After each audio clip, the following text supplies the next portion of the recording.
Después de una serie de eventos sospechosos, descubrí que mi esposa había estado llevando una vida secreta, alquilando un apartamento en otra ciudad mientras decía estar en el trabajo. La confronté después de encontrar las pruebas, y ella admitió todo. Yo, de 34 años, hombre, siempre creí que el amor se trataba de confianza, de comunicación, de crecer juntos, incluso cuando la vida nos lleva en direcciones diferentes. Eso es lo que intenté construir con mi esposa, Jenna, de 32 años. 7 años juntos, 4 años casados, una década de recuerdos que pensé estaban construidos sobre algo real. Pero al parecer, yo era el único que jugaba según las reglas. Durante el último año, Jenna ha estado diciendo a todos, a nuestra terapeuta, a sus amigos, incluso a mí, que soy demasiado controlador, que la monitorizo, que la hago sentir sofocada. Y yo le creí. Me eché atrás. Dejé de hacer preguntas cuando desaparecía durante fines de semana enteros bajo la excusa de eventos de networking. Dejé de comprobar cómo estaba cuando decía que necesitaba espacio. Le di espacio, tiempo, confianza. Quería ser mejor. Pensé que tal vez yo era el problema, porque así es como ella me hacía sentir. Todo empezó con pequeñas cosas. Su teléfono siempre en silencio, volteado boca abajo sobre la mesa. Mensajes de texto nocturnos que ella desmentía como chats de grupo. Comenzó a vestirse de manera diferente. Lencería nueva que nunca volví a ver después de quitarle las etiquetas. Un gimnasio en un barrio en el que no trabajaba. Después vinieron los viajes a Chicago. Ella decía que eran para conferencias de marketing. 3, a veces 4 veces al mes. Volaba el viernes por la noche y regresaba el domingo por la noche. Yo me quedaba en casa con nuestro perro, cocinando, limpiando, manteniendo las cosas listas para su regreso. Cada vez que expresaba preocupación, incluso suavemente, ella estallaba. No soy una prisionera, mi nombre. Me hace sentir que estoy haciendo algo mal cuando lo único que hago es cuidar de mí misma. Y cuando fuimos a terapia de pareja, ella era tan convincente. Le dijo a la terapeuta que yo la micromanejaba, que yo era emocionalmente asfixiante. Se pintó a sí misma como la esposa independiente y malentendida, y a mí como el hombre inseguro que no soportaba no ser el centro de su mundo. Empecé a creerlo, hasta que dejé de hacerlo, porque por más que intentara callar mi intuición, algo me estaba devorando por dentro. Había demasiadas inconsistencias. Un fin de semana me dijo que se quedaría en un hotel boutique en el centro de Chicago. Intenté sorprenderla pidiendo servicio a la habitación en su habitación. El hotel me dijo que no tenía ningún huésped a su nombre. Cuando le pregunté sobre esto más tarde, ella dijo que usó una tarifa corporativa de una amiga y se registró bajo ese nombre. No lo cuestioné en voz alta, pero por dentro algo cambió. Luego, 2 semanas después, recibí una alerta de nuestra tarjeta de crédito compartida. Un cargo en un restaurante en Denver, no en Chicago. El recibo tenía una reserva a su apellido de soltera. Ahí fue cuando todo se rompió. No dije nada, no al principio. Solo sonreí cuando ella regresó a casa y le pregunté cómo le había ido en su viaje. Dijo que el taller había sido iluminador. Estaba radiante, confiada, energizada. Le pregunté en qué ciudad se había quedado, solo para ver si mentiría. En Chicago, por supuesto, dijo sin pestañear. Esa noche me senté en la oscuridad con mi computadora portátil. No podía dormir. No podía sacudirme la sensación de que la mujer en mi cama era alguien que ya no conocía. Al día siguiente, llamé para pedir permiso para faltar al trabajo. Me conecté a una base de datos de búsqueda de personas a través del acceso de un amigo. Busqué su apellido de soltera. Hice una referencia cruzada con registros de direcciones recientes. Y ahí estaba, un contrato de arrendamiento de un apartamento a su nombre, en Denver. No un hotel, no un alquiler, un departamento amueblado de una habitación que ella había estado alquilando durante 9 meses. El lugar al que ella iba mientras yo pensaba que se estaba sanando. Mientras yo trataba de corregir mis fallos para ella, ella no estaba tomando espacio, estaba construyendo una segunda vida. Actualización 1. Mirando atrás, no puedo señalar el momento exacto en que todo cambió. Ese es el problema con la traición lenta. No llega todo de una vez. Entra lentamente, en silencio. Y cuando te das cuenta de que te estás ahogando, ya estás demasiado profundo para gritar. Jenna y yo nos conocimos en la universidad. Ella era la audaz y extrovertida estudiante de marketing. Yo era el chico callado de informática que se sentaba en el fondo y se mantenía en su propio mundo. A ella le gustaba que yo la escuchara. A mí me gustaba que ella nunca me hiciera sentir pequeño. Al principio, todo era lo que la gente dice que debe ser el amor. Conversaciones hasta tarde, bromas internas, viajes por carretera donde nos quedábamos sin gasolina, pero nunca sin paciencia. Nos mudamos juntos después de graduarnos. Nos casamos 2 años después. No éramos perfectos, pero estábamos sólidos. Teníamos un ritmo. Ella era ambiciosa, decidida, siempre buscando más. Yo era el estable, la roca. Ella solía decir, me calmas, me haces sentir segura. Aferré a eso durante mucho tiempo.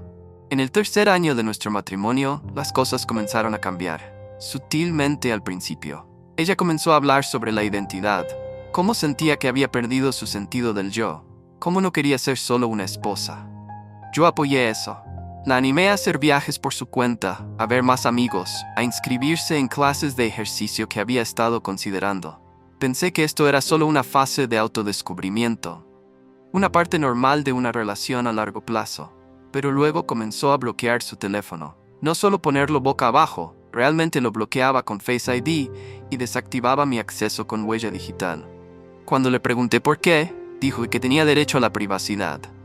No discutí. Tal vez tenía razón. Tal vez yo estaba demasiado cómodo, demasiado entendido. Empezó a ir al gimnasio tarde, como a las 9 o 10 p.m. tarde. Cuando le ofrecí acompañarla, me dijo que necesitaba tiempo sola. Noté que la bolsa del gimnasio tenía nuevos artículos, lencería, perfume caro, zapatos que nunca había visto usar en casa. Nuevamente tragué la sospecha. Comenzamos la terapia 6 meses después, no por una explosión, solo por una distancia creciente. Yo lo propuse. Ella aceptó demasiado rápido, como si ya lo hubiera ensayado. En la terapia, Jenna tomó la iniciativa. Dijo que se sentía observada, que no podía respirar. Que siempre le preguntaba dónde estaba, qué estaba haciendo. Dijo que yo tenía un patrón de estar demasiado involucrado en su paradero, y eso la hacía sentir atrapada. No me di cuenta de que estaba viendo cómo ella preparaba la excusa perfecta. Recuerdo una sesión donde me miró y me dijo, no confías en mí. Y cuando actúas como si estuviera haciendo algo mal, me alejas. Así que me eché atrás.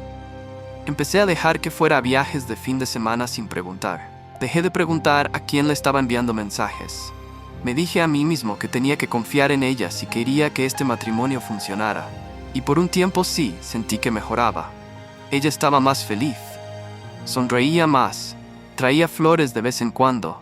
Volvió a usar vestidos. Se veía radiante. No se me ocurrió que la razón por la que ella se sentía más ligera era porque no me estaba ocultando de mí.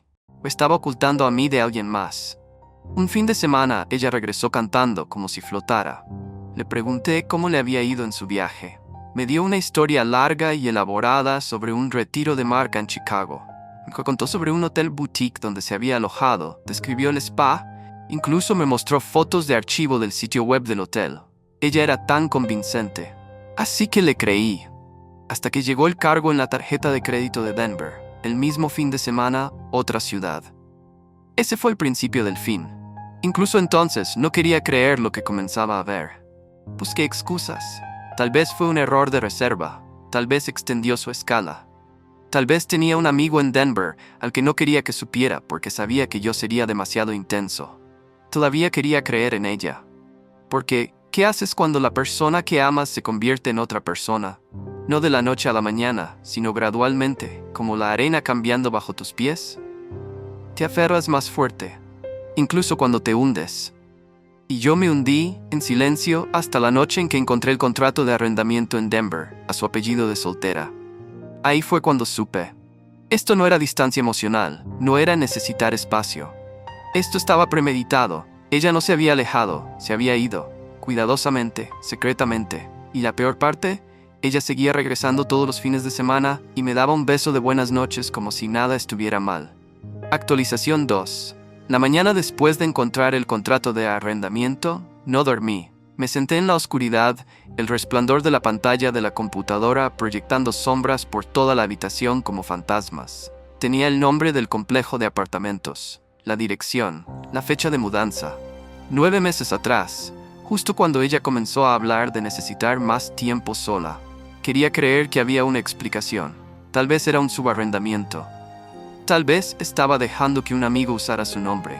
Tal vez no era lo que parecía, pero lo era. El siguiente fin de semana me dijo que tenía una conferencia de 2 días, Chicago nuevamente. No dije una palabra, solo la besé para despedirme, le entregué la maleta y le dije que tuviera cuidado. Ella voló el viernes, yo manejé el sábado. Era un recorrido de 10 horas, pero no me sentía cansado. Mi cuerpo funcionaba a base de adrenalina, dolor y puro instinto. Cuando llegué al edificio, estacioné a una cuadra. Esperé, observé. Alrededor de las 2 p.m. la vi. Llevaba una chaqueta de mezclilla que nunca había visto antes y unas gafas de sol que claramente no necesitaba a esa hora del día. Tenía una bolsa de supermercado en una mano y la mano de un hombre en la otra. Era alto, atlético, de unos 30 años, casual, como si perteneciera a la imagen que ella nunca me dejó ver. Entraron al edificio juntos, riendo. Ella no estaba engañando en las sombras, estaba viviendo a la luz, solo que no en mi luz. No los seguí. No golpeé la puerta ni armé un escándalo. Me quedé en mi coche 1 hora más, solo respirando, mirando el tablero, dejando que la realidad se asentara. Ella tenía una segunda vida, no un romance, no un error, una vida completa, un hogar, un compañero, un mundo en el que yo nunca formé parte. Regresé a casa en silencio, sin música, sin lágrimas. Solo el eco vacío de la traición presionando sobre mi pecho como una mano que no podía sacudirme. Cuando ella entró por la puerta el domingo por la noche, actuó con normalidad. Dejó su bolso, se quitó los zapatos, me dio un rápido beso y dijo: «La conferencia fue larga, estoy agotada». Me quedé en el pasillo, mirándola como si fuera una extraña, una actriz muy buena, de nivel de la academia. Ella ni siquiera lo notó. A la mañana siguiente preparé café. Me senté a la mesa de la cocina con su computadora portátil abierta y el contrato de arrendamiento de Denver en la pantalla. Ella entró con una bata y se detuvo en seco. Durante un largo momento simplemente nos miramos. Luego lo dijo: «Entonces, lo encontraste». Sin pánico, sin apresurarse, solo resignación. Le pregunté cuánto tiempo había estado pasando esto. Primero se sirvió café, porque por supuesto que lo hizo. Luego dijo: «Un poco más de 1 año». Asentí. Entonces, cada vez que me decías que yo era controlador, cada vez que me eché atrás y me culpaba a mí mismo, estabas mintiendo. Ella se sentó, cruzó las piernas, no me miró a los ojos. No mentía sobre lo que sentía, me asfixiabas. ¿Porque preguntaba a dónde ibas cuando salías de la casa 3 fines de semana al mes? Porque no sentía que tuviera espacio para respirar, me estaba perdiendo a mí misma. Entonces, ¿creaste una segunda vida? Se tomó un sorbo de café, se encogió de hombros. Necesitaba espacio, él me dio eso. Ese él flotaba en el aire como ácido. Quería gritar, tirar algo, desmoronarme. En lugar de eso, me levanté y caminé hacia la puerta. «No necesitas empacar. Yo me voy». Ella parpadeó. «¿Qué? Puedes quedarte con la casa. Quédate con todo. Yo solo quiero salir». «Estás siendo dramático. Te di el beneficio de la duda durante 1 año. Ya no puedes decirme cómo debo sentirme ahora». Me fui esa mañana y me mudé con mi hermano durante unas semanas. Ella trató de enviarme mensajes, luego correos electrónicos. Luego llamó a mi madre para decir que yo la estaba fantasmizando. ¿Fantasmizando? Viví con ella, la besé, le preparé la cena mientras ella volaba por todo el país para construir un futuro con alguien más. ¿Y yo la estaba fantasmizando? 3 semanas después de que me fui, envió un mensaje que era para él. Una foto de un sofá nuevo. Con el título: «Finalmente empieza a sentirse como hogar. No puedo esperar a acurrucarme contigo». Por accidente me lo envió a mí.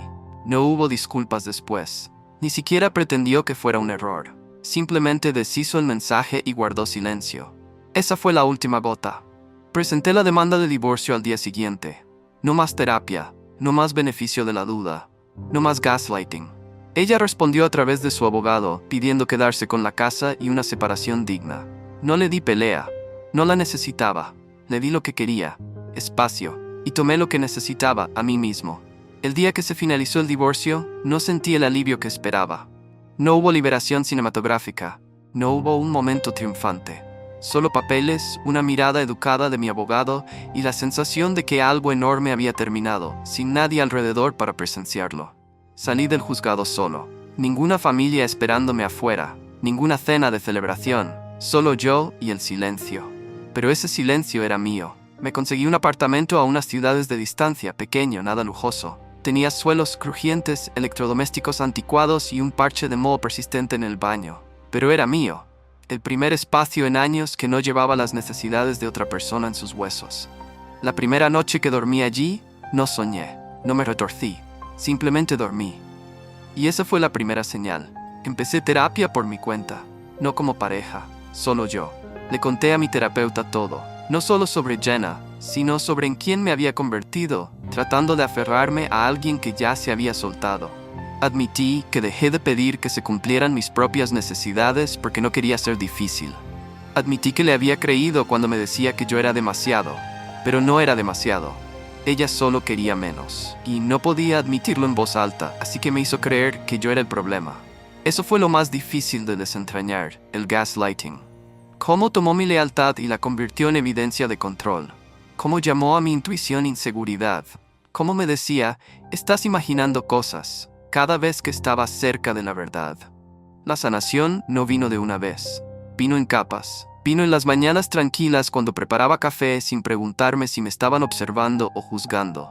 Vino en caminatas solitarias por el vecindario, cuando no tenía que explicar a dónde iba ni por qué. Vino en las noches en que me quedaba despierto hasta tarde escribiendo, leyendo, solo siendo, sin mirar la hora. Unos meses después del divorcio, encontré una caja vieja con nuestras cosas en el trastero. Fotos de viajes, boletos de cine, un diario que ella me dio en nuestro aniversario. En la portada interior había escrito, para que nunca olvides que te veo, todo de ti, y te amo completamente. Miré esas palabras por un largo rato. Ella me vio. Solo dejó de amar lo que vio. Eso dolió, pero también ayudó, porque finalmente dejé de idealizar lo que tuvimos. Sí, hubo buenos momentos, momentos hermosos, no lo negaré, pero no fueron suficientes para borrar las mentiras, la segunda vida, la manera en que me dejó cargar con el peso de un matrimonio moribundo solo. Ella me dejó mucho antes de que realmente se fuera. Solo esperó a que me sintiera como el villano antes de hacerlo. Esa realización no me hizo odiarla, me hizo dejarla ir.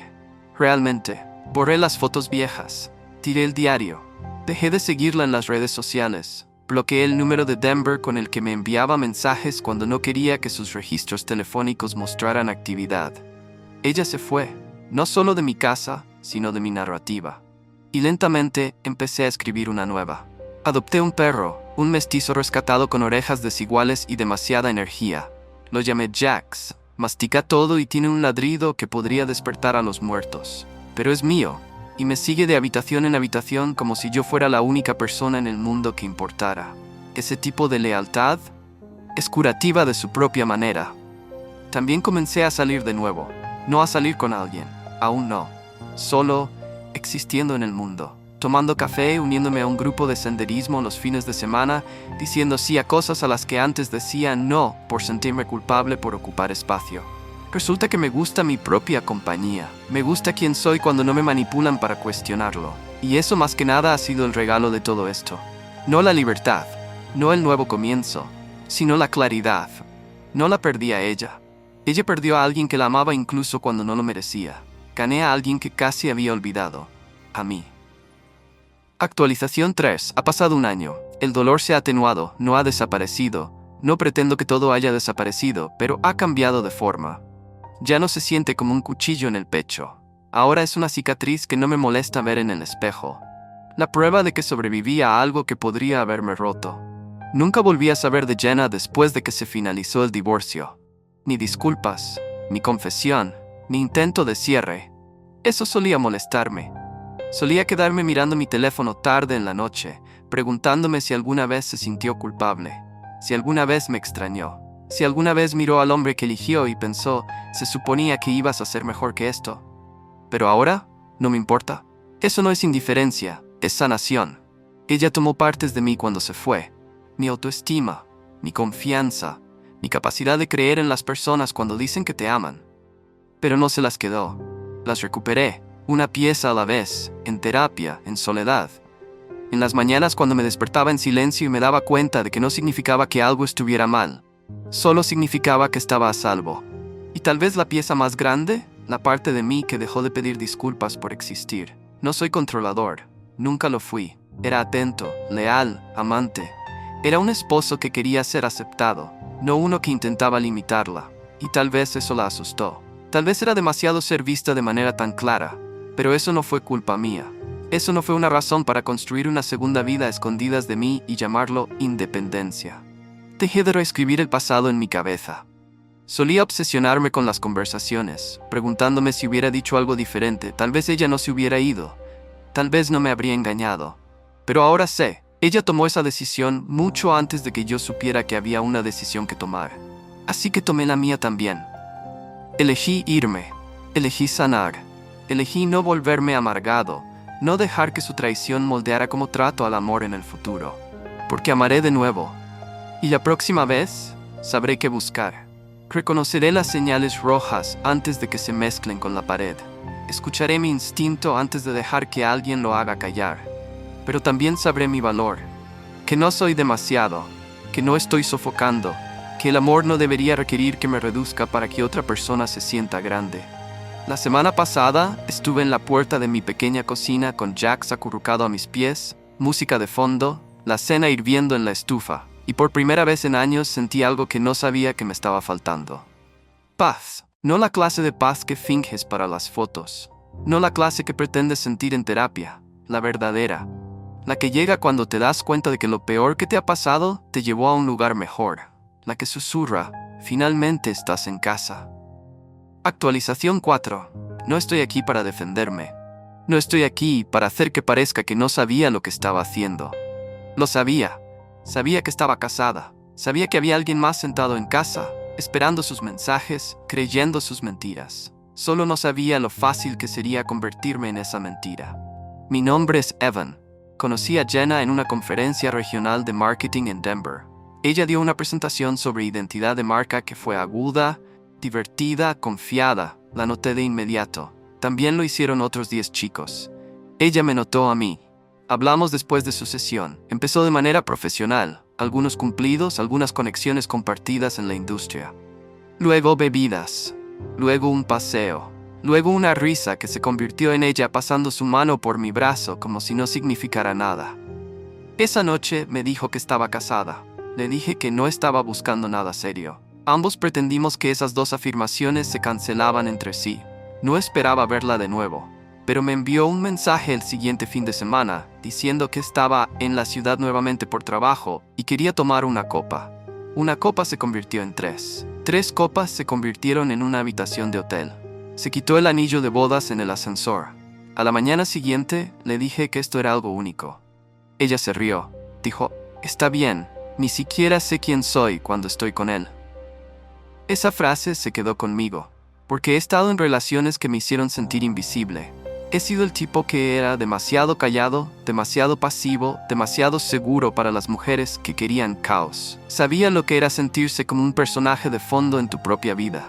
Entonces, cuando ella dijo eso, vi su dolor. O tal vez solo vi lo que quería ver. Una mujer atrapada en una vida que no pidió, finalmente dándose permiso para liberarse. Y yo quería ser la persona que le diera eso. Lo que no quería ser era el amante. Pero eso es lo que me convertí. Alquilé el apartamento para ella 6 meses después. Dijo que no podía seguir con lo del hotel, que necesitaba su propio espacio. La ayudé a mudarse. Llevé un colchón, platos, tazas de café. La vi colgar una foto enmarcada de las montañas de Colorado y decir, este lugar realmente se siente como yo. Se sintió romántico, prohibido, seguro, pero embriagador. Cada vez que se iba a casa, lo odiaba. Pero siempre regresaba, y cada vez que lo hacía, me contaba lo frías que eran las cosas con su esposo. Cómo él estaba sospechando, cómo la hacía sentir atrapada. Cómo la culpaba si no respondía rápidamente a los mensajes. Cómo la terapia empeoraba las cosas. Le creí, porque era más fácil que admitir que estaba ayudándola a engañar. Porque quería creer que yo era el chico bueno, rescatándola de un matrimonio sin amor, no habilitándola para traicionar a alguien que probablemente no lo merecía. Luego una noche ella se rompió. Me dijo que él encontró el contrato de arrendamiento. Dijo que quizás tendría que confesar todo. Entré en pánico. No porque tuviera miedo de ser expuesto, sino porque no quería perderla. Tal vez sea el momento, dije. Tal vez sea mejor así. Ella no respondió. Simplemente se acurrucó junto a mí, en silencio. Al día siguiente me dijo que él se había mudado. Una semana después, estaba presentando los papeles de divorcio. Pensé que finalmente podríamos estar juntos, públicamente, que tal vez este lío ya estaba detrás de nosotros. Pero después de que se firmaron los papeles, algo cambió. Se puso más callada, más irritable. Se molestó por cosas pequeñas. Pasó más tiempo desplazándose por su teléfono, menos tiempo hablando conmigo. Una noche le pregunté si lo extrañaba. No respondió. Otra noche dijo, pensé que esto se sentiría diferente. Me golpeó como un puñetazo. No se refería a mí, se refería a todo, la nueva vida, la libertad, el romance que se suponía que sería liberador. En cambio, se sintió como las consecuencias. Y me di cuenta de algo que nunca dijo en voz alta. No me quería a mí. Quería una escapatoria. Yo era el bote en el que ella remó lejos de su vieja vida. Pero ahora que había llegado a la orilla, no sabía qué hacer conmigo. Duramos otros 2 meses. Finalmente, me dijo que necesitaba espacio. Dijo que no estaba lista para otra relación, que no sabía quién era ya. Me mudé la siguiente semana. Ella aún tiene el apartamento. A veces me pregunto si alguna vez piensa en mí. En él, en la vida que incendió solo para sentir algo nuevo. Y a veces me pregunto si él alguna vez supo lo difícil que intenté creerle. Cuánto quería creer que éramos algo honesto. Pero en el fondo, sé la verdad. Si alguien le miente a la persona a la que juró amar para siempre, le mentirá a cualquiera. Incluso al hombre por el que dijo que lo dejó.